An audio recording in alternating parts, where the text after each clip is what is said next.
Yeah. Oh, Bruce is, okay. Bruce, are you here? Yes, I'm online. Did I'm you just get a making sure call? everything's okay. Did you get, I guess Alderman Cleaver was having trouble with the number that he got.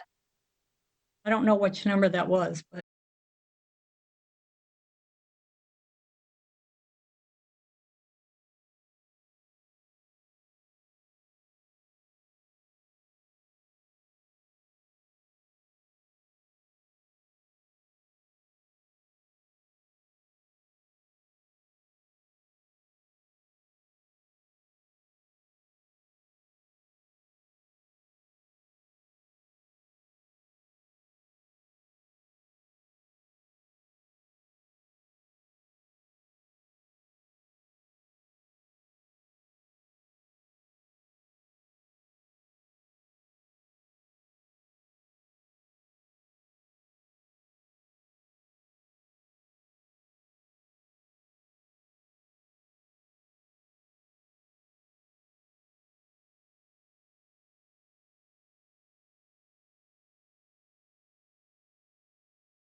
Order April 9th, 2019 at 7:03 p.m.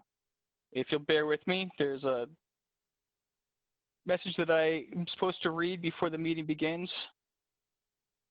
As chairman of the Pennichuck Special Water Committee, I find that due to the state of emergency declared by the governor as a result of the COVID-19 pandemic and in accordance with the governor's emergency order number 12, pursuant to Executive Order 2020-04, this public body is authorized to meet electronically.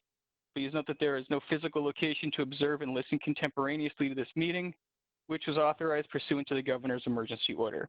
However, in accordance with the emergency order, I'm confirming that we are A, providing public access to the meeting by telephone with additional access possibilities by video or other electronic means.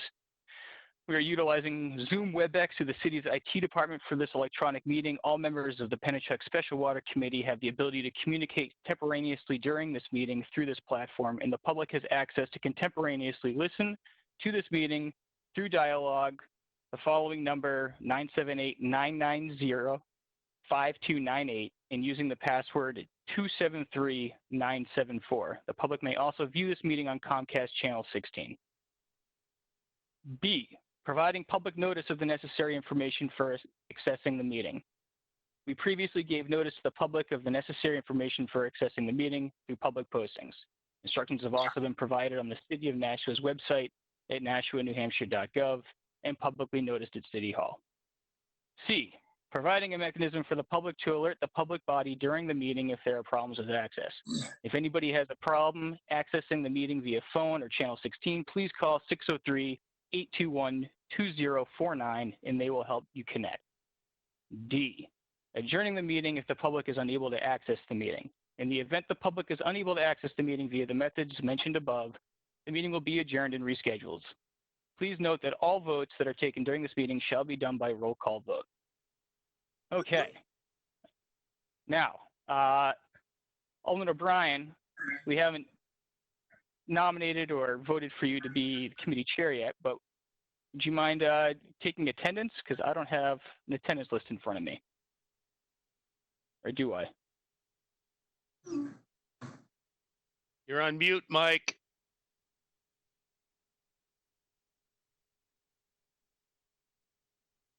You're still muted, Mike.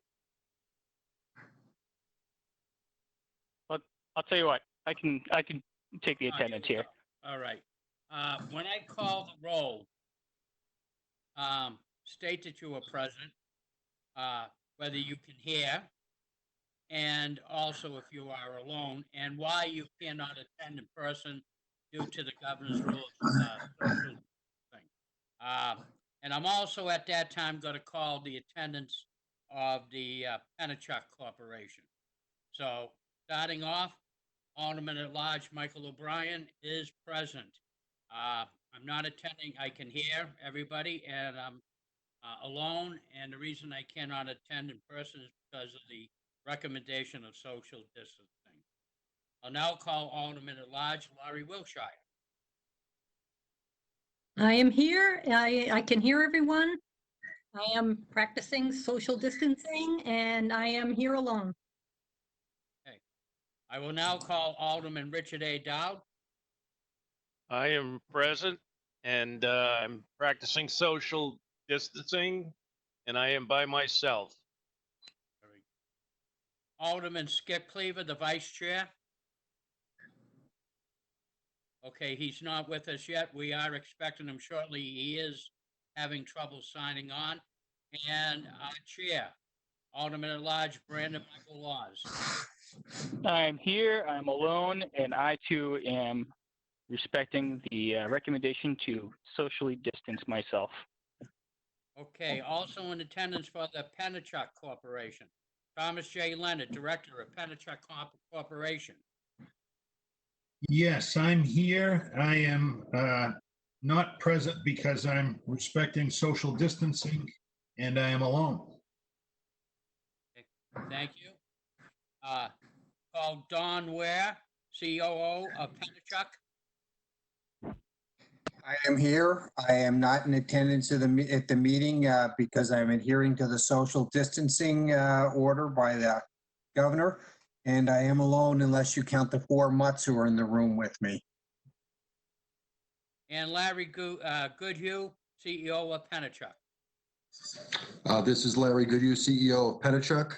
I am not attending in person due to the stay-at-home order as issued by the governor, and I am alone in attendance of this meeting. And also in attendance with us is Alderman Clay. Hi, I am in the my home, social distancing. My husband is in the house. He's not in the room with me, and my 2 greyhounds will come over and say hi pretty soon. I'm sure of it. Very good. That's what I have on my minutes. Is there anybody that I had skipped? Please speak now. Hello, this is Skip Cleaver, and I'm here, and I am alone. That's adhering to social distancing for the meeting. Very good, Skip. Welcome. Mr. Chairman, I think we got everybody. Wonderful. Thank you, Alderman O'Brien. Now, at this point in the meeting, I would like to call for nominations for a committee clerk for the 2020 to 2021 term. I'd like to be recognized.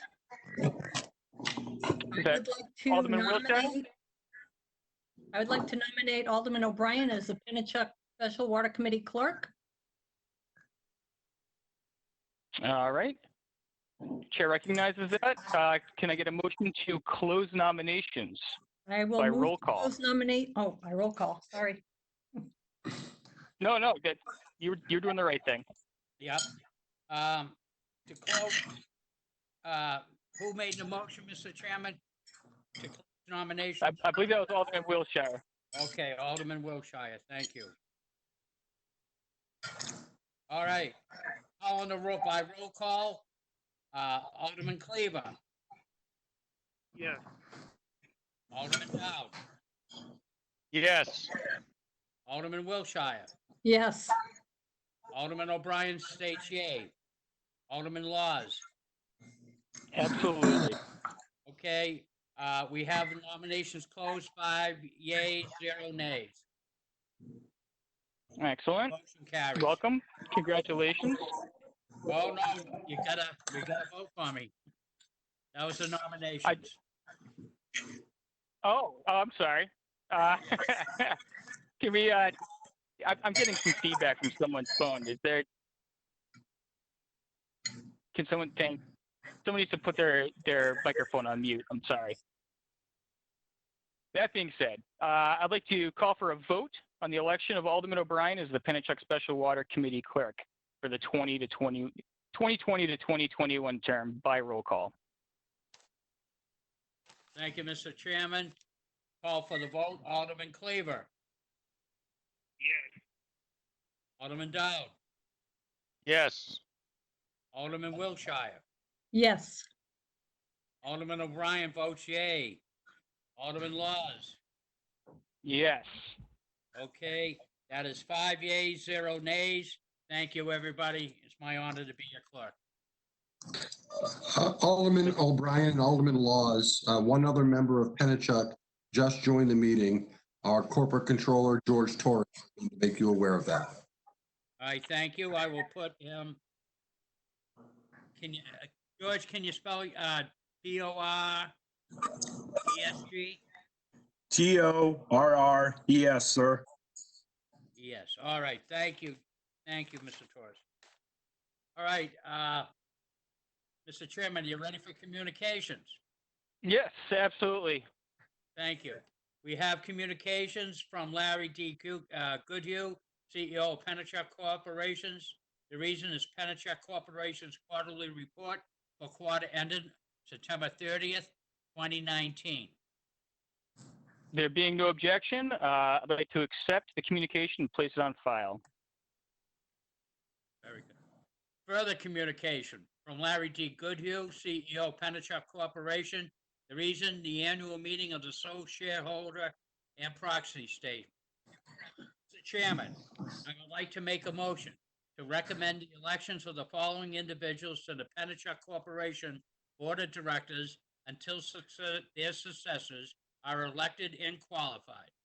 James P. Dorr, Elizabeth A. Dunn, H. Scott Flegel, and Deborah Novotny for a 3-year term, and authorize the mayor to transmit by proxy card the vote of the sole shareholder to the Board of Directors of the Pennachuck Corporation by roll call.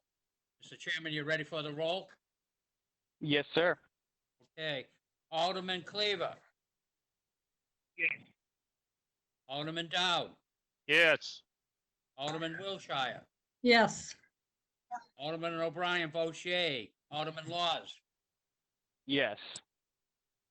Motion carries 5 yeas, 0 nays. Thank you.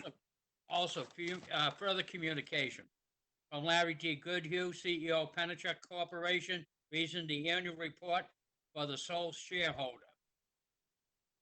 There being no objection, I'd like to accept the communication and place it on file.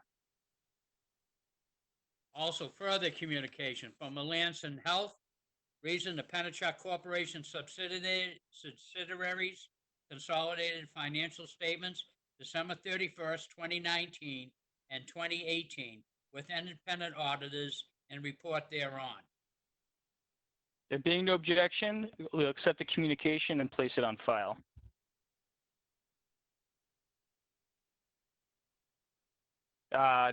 Unfinished business, There is none. new business, None. remarks by the alderman. Now, I can't see anybody in the WebEx, so Alderman O'Brien is going to have to Yes, help me out here if anybody has something to say. Those that I can see, give a wave if there is a comment. If not, friends joining by phone, speak up. First, I will prioritize the people that I can see. Anybody that is present that I can see? Alderman Wiltshire, Mr. Chairman. Alderman Wiltshire. Thank you. Are we going to have an opportunity to hear from Pennichuck? Yeah, absolutely. So Larry, Mr. Goodhue said that Mr. Ware, I believe, is going to give us an update. Am I correct on that, Okay. Mr. Goodhue? Mr. Ware will give an update to the specific question that Alderman Klee has participated in the meeting for that purpose. Other than that, myself and our chairman, Jay Leonard, will be happy to give a full update or answer any questions that might be posed. I'd really appreciate a full update if you wouldn't mind. Sure. Would you like me to do that at this time? Yes, please. Okay. So of all the materials that were provided to the alderman, you've got a third quarter financial report. You've got the full year annual report to the shareholder, as well as the annual financial statements. The third quarter report is really a subset of the full year results. So I think it's probably best that we focus on the full year results, which are synonymous between the two reports, both the independent auditor's report as well as the annual report to shareholder. The annual report to shareholder would represent the same numbers and amounts and results that are included in the audited financial statements, but are more tailored really to the shareholder as far as information that would be included in there that are over and above what financial accounting standards would require in an audited financial statement. The financial statements audited by Melanson Heath are in full compliancy with generally accepted auditing standards. They result in a clean, unmodified opinion of the financial results of Pennichuck Corporation. They're a report of the consolidated corporation for which the city of Nashua is the sole shareholder. That consolidated corporation consists of Pennichuck Corporation as parent and 5 subsidiaries. 3 regulated water utility subsidiaries being Pennichuck Water Works Incorporated, Pennichuck East Utility Incorporated, and Pittsfield Aqueduct Company Incorporated. A unregulated contract management subsidiary, Pennichuck Water Service Company, that provides contract operations for about nearly 80 contracts at various levels of operations of water systems in our testing and our billing services for entities not owned by the corporation. And lastly is the Southwood Corporation subsidiary, which has traditionally been a real estate holding company as a subsidiary of Pennichuck Corporation. As of the end of the year 2019, all of the land that was previously owned in the Southwood Corporation has been transferred up to Pennichuck Corporation, and Pennichuck, the Southwood Corporation at this juncture is basically a corporate shell with just the ownership of the HECOP 4 LLC, which is in the process of being terminated and liquidated. All the land associated with that was also transferred up to Pennichuck Corporation.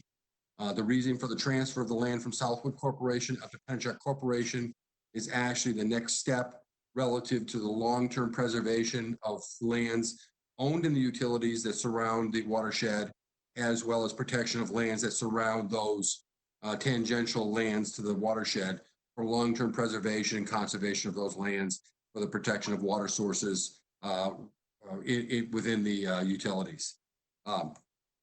As far as the financial operations of the company, within the annual report to shareholder, you will note that the corporation, I'm scrolling as I'm talking, I apologize, ended the year 2019 at just about $44.5 million in consolidated revenues, about $800,000 down from the prior full year of 2018. The real impact and impetus for that decrease was the result of a very wet May and early June during 2019, which actually impacted consumption patterns at the beginning of the summer months for the corporation. Other than that, things were about as planned relative to revenues for the corporation. If you go all the way to the bottom, the earnings before interest, taxes, depreciation, and amortization, and this is on page 3 of the annual report to shareholder. Nearly $15 million was earned in EBITDA, and that is really the cash basis of the operating income generated by the company in order to pay and service its debt obligations. Pennichuck Corporation and the underlying utilities are solely debt funded at this juncture after the 2012 acquisition of the corporation by the city of Nashville. So EBITDA is the most important factor that we look to, as that is the funding agent to pay the note payable to the city, to fund the quarterly, and to service all of the debt that the city has, as all of its capital projects are debt funded at this time and going forward into the future. If you look at page 5 of the report, you will see that the corporation ended the year at about $10 million in operating cash, but that is inclusive of actually about $2 million worth of cash that would be sitting in our bank account at Bank New York Mellon at the end of the year to actually make debt payments one day after the year closes on some of our bonded debt. It also includes any monies that would be in the reserve rate stabilization funds to backstop the revenues for the corporation as of that time. Key things to focus in on the cash flow statement are the fact that nearly $17 million worth of PP&E was put into service during the year 2019. And as you will see, that was funded by nearly $19 million worth of debt and some borrowings on our line of credit to the tune of about $2.7 million, net of repayments of about $6 million on our debt. All of our debt is amortizing debt. And I'm going to say amortizing, not fully amortizing, because we have one legacy note payable, American United Life Insurance Company. It was a note payable taken out in 1996 for a period of 25 years, has an annual sinking fund and a bullet maturity next March, which we are currently working in the process of outlining a refinancing of that debt obligation prior to maturity, some of which we will be bringing to this body in an upcoming meeting relative to financial financing and treasury activities that the company is working on at this juncture. Of the almost $17 million with the PP&E that was put in place during 2019, one of the key projects that was completed this past summer and went into service by the end of the year was the new deep water intake in the Merrimack River. Prior to that construction, installation, and implementation, we had an in-bank intake that was a seasonal intake only in the river relative to supplying water into our main treatment plant in the very north end of Nashua.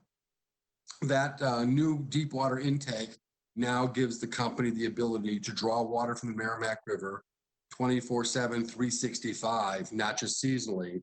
And as such, we have now made the Merrimack River our primary source of water, with the Pennichuck Brook water system being the secondary source, but having both to be independently drawn upon or blended as sources of water into our treatment plant. This gives the company a truly segregated and redundant source of supply into the plant. It gives us the ability to better source water into the plant, to better treat water into the plant, as in compliance with all federal and state treatment standards. When you look at the assets starting on page 6, you will see that the company has almost $340 million worth of assets, of which nearly 240,000 is property, plant, and equipment. And correspondingly has about $212 billion worth of debt associated with those assets. Again, being a fully debt-funded entity at this time and going forward, and the 212 million is the long-term portion of the debt. If you add in the current portion of the long-term debt, you're talking about a number that is closer to $219 million in total. So those are the major takeaways I would point to within the financial portion of the statement. Some of the key things that are going on is we have a rate case that is currently being promulgated with the Public Utilities Commission of New Hampshire relative to the resetting of rates for Pennichuck Water Works. That case is in its pendency, is moving along as expected time-wise, and there's an expectation that we will have new permanent rates in place by the fall. We also have two processes in place right now before the PUC relative to our QC PAC surcharges for both PWW and PEU. QC PAC stands for the Qualified Capital Project Adjustment Charge.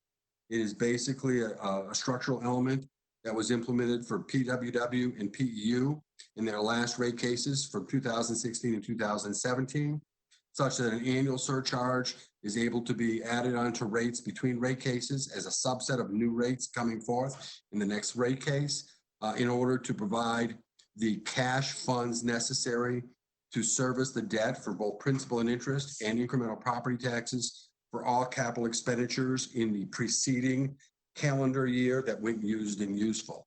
It's vitally important as a debt-funded organization that we have the cash to pay for the debt payments and obligations on the debt that we incur for our capital being put in place.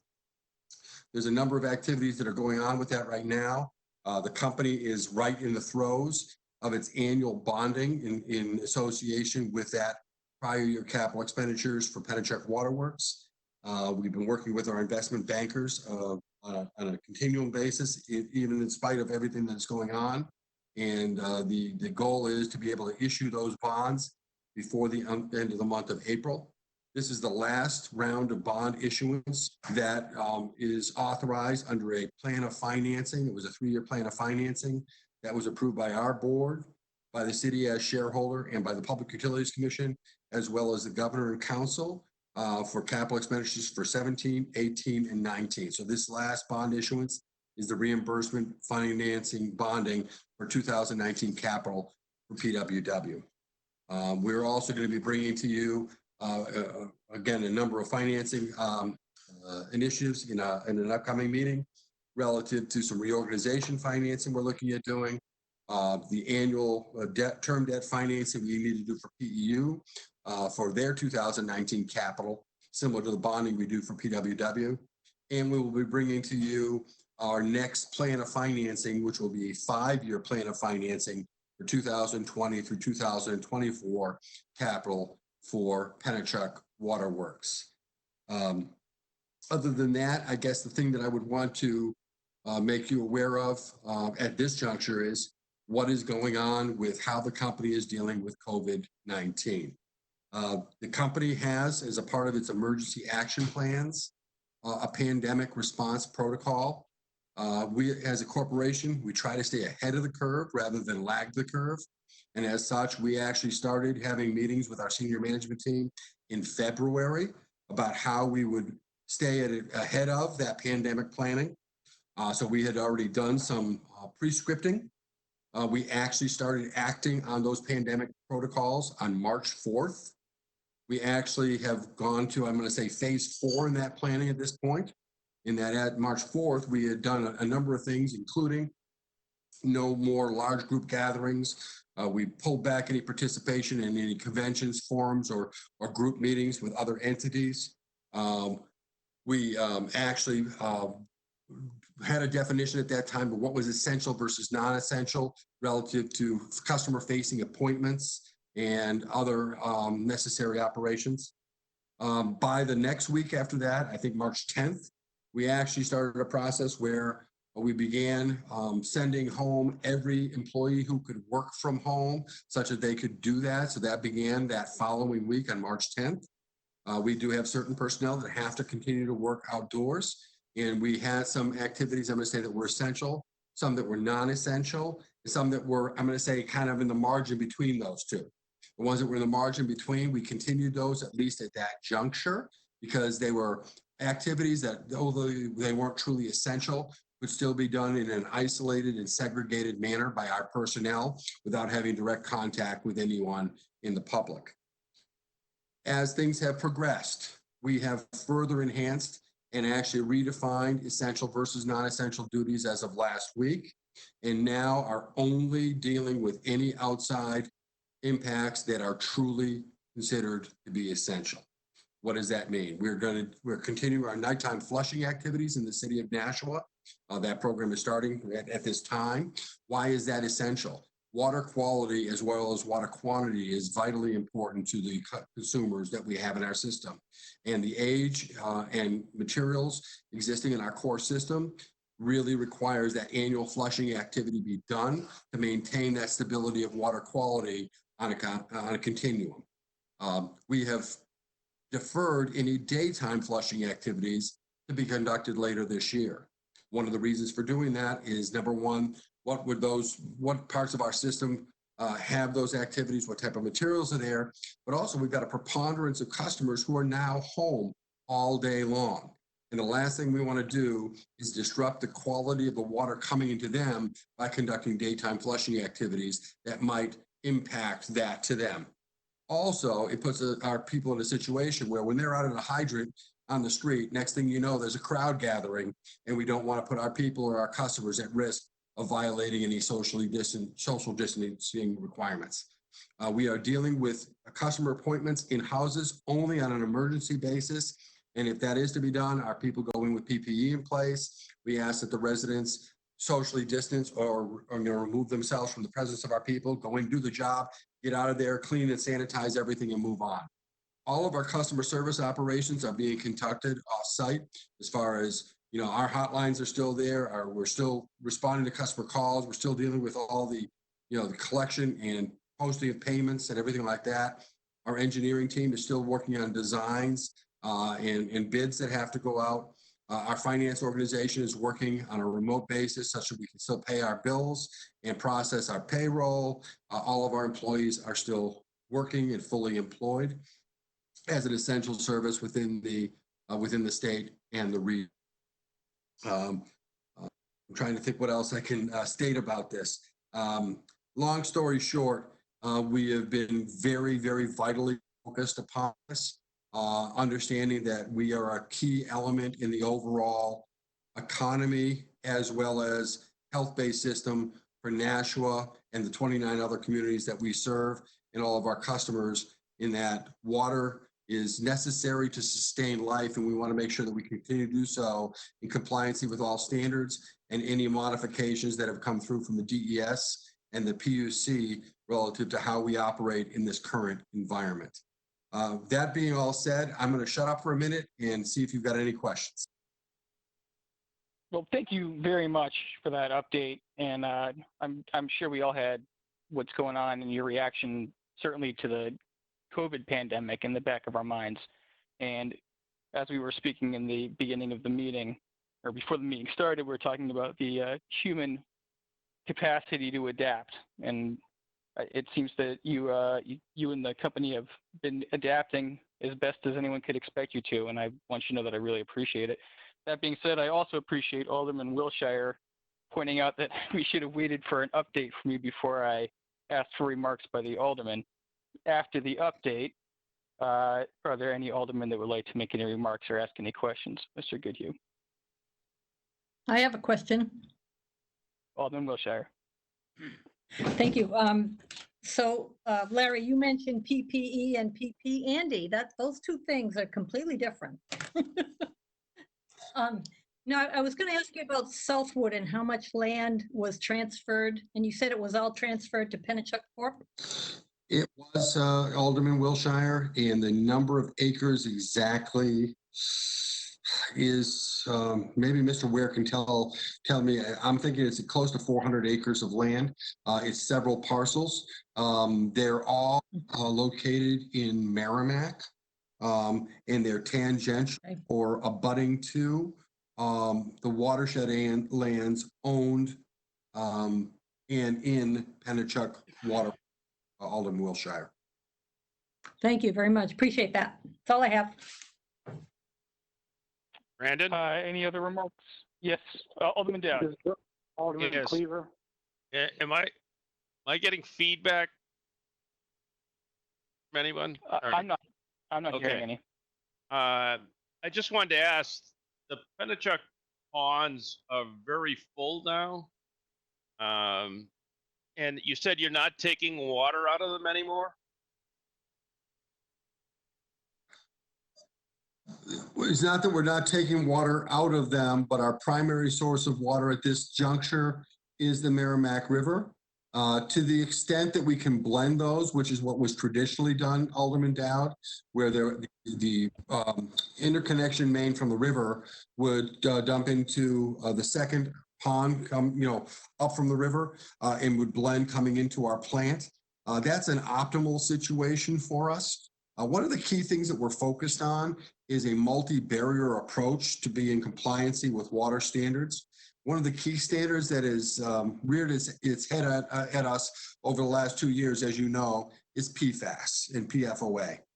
And what we know is, and because we have comprehensively tested for about 3 years now, when the whole thing started in 2016, we started testing on a monthly basis. We know that the actually raw water quality constituency of PFOA in the Merrimack River is about 1/8 of what it is in the Pennichuck Brook system. So to the extent you can have less infiltrated water of PFAS coming into the plant, there's less to filter out. And what happens is now our granular activated carbon lasts longer as that second barrier to staying in compliancy with the water standards. And so, we've always had a situation where the ponds are overtopping that dam and heading to the river. For the most part, we try to use the blended water from the river and the ponds. But one of the key advantages of the river is, again, especially with regard to PFAS, is the raw water quality is a much lower number that we have to treat down to the standard. Okay, thank you. Thank you, Alderman Dowd. Alderman Cleaver. Yes, to follow up on that, the new deep water intake, that goes directly to the plant and not into the ponds, is that correct? It does both, Alderman Cleaver, in that the water main that comes up there, we have the ability to either go directly into the plant from the river and or to blend it in the pond system based on the architecture of how the interconnection mains were set up and actually modified about 3 years ago when we put in a brand new interconnection main that went directly to the plant. So we can do either one. I have a second question, and that is the timeline and the progress on the corporate headquarters at the Oval. Thank you for that. And that is, thank you. I appreciate that. I should have brought that up myself. Everything is on track. We've been working. We've been having actually every other week construction meetings. And the most recent one was just yesterday afternoon. As you can imagine, those meetings are being held remotely. But I was over in the building probably 4 weeks ago after the courthouse building had completely been gutted. What was remarkable walking in there was we knew that the building had good bones, or we suspected it did. When I got to go in there and see it completely demolished on the inside, the interior of that building is in exceptional shape. Both I and the developer owner were very impressed with how good of a shape it was in. So all that demolition was done. They're working on final permitting. Permits have come from the city. Steel is coming. They actually started doing site work this last week. They're going to be starting to put some footings in and building the structure for the addition on the building here as the week's right in front of us. all aspects of the design are complete. We're going through, fine tweaking to those things, but everything is on target as we know it for the building to be complete as of the end of October, for us to move sometime between November 1st and December 31st. Thank you very much for that. Alderman Clee, is there something that you would like to ask? No, actually, I'm not attending this to ask the question of Mr. Ware or Mr. Godhu. I had sent an email message, and because it deals with 3 specific homes, I don't think it's something we really want to discuss in a public setting. I'm just here because I'm nosy. Thank you. Excellent. Any other remarks by the alderman? No? No need for a non-public? Oops, sorry. Chairman Laws, I have one more question. Is Alderman Cleaver? Of course, Alderman Cleaver. Yes, I'm. The PFAS thing is front and center for many people, and I understand that the new flow of water is measured to be less contaminated, but there is still contamination. I'm just wondering what your level of confidence is on the PFAS removal. Alderman Cleaver. So the raw water in the Merrimack River has been showing levels anywhere between 2 and 6 parts per trillion. The ponds, we've seen numbers in the low to mid-teens. The new standard, the existing emergency standard, which is still in force and effect in the state, is 70 parts per trillion. They had enacted a new standard of 12 parts per trillion that was to go into effect last October on a 12-month trailing average with quarterly testing. That standard has been challenged in the courts. There is a class action suit pending on that as to whether the entire process was properly adjudicated and whether that is going to be adjusted or not. The one thing that I will tell you that we had done during this last year is we've got 3 sets of carbon filter beds within our plant. And as a rule, we had a plan that every 5 years we would go through a 3-year cycle of replacing 1 set of beds per year relative to, because the carbon gets spent at a point in time. It gets fully consumed as far as its treatment capabilities. We had budgeted in 2019 $1 million to replace 1 of those filter beds. At the end of the day, when the quotes came in, the cost of replacing that 1 set of filter beds was $500,000. And we knew that this new standard was coming on. So instead of just replacing 1 set of filter beds, we did 2 for $1 million. We had it budgeted for $1 million. So we did twice as much.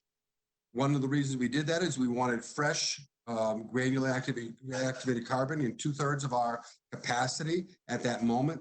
So we could now start testing and looking at the curve of the breakthrough of that treatment. The 3rd filter bed was scheduled to be changed out at this time. We've actually moved that out to May based on everything that's going on with COVID-19 and activities relative to people being actually physically at our plant.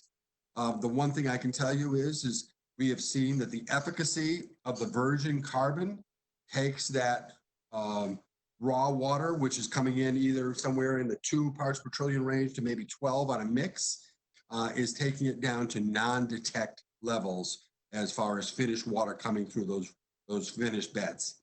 So again, this multi-barrier approach is making sure we're using water to the best of our ability that is at low levels, is treatable, and then also having now our carbon in a cycle of frequency that allows us to fully bring our finished water well in compliancy with the standards and requirements.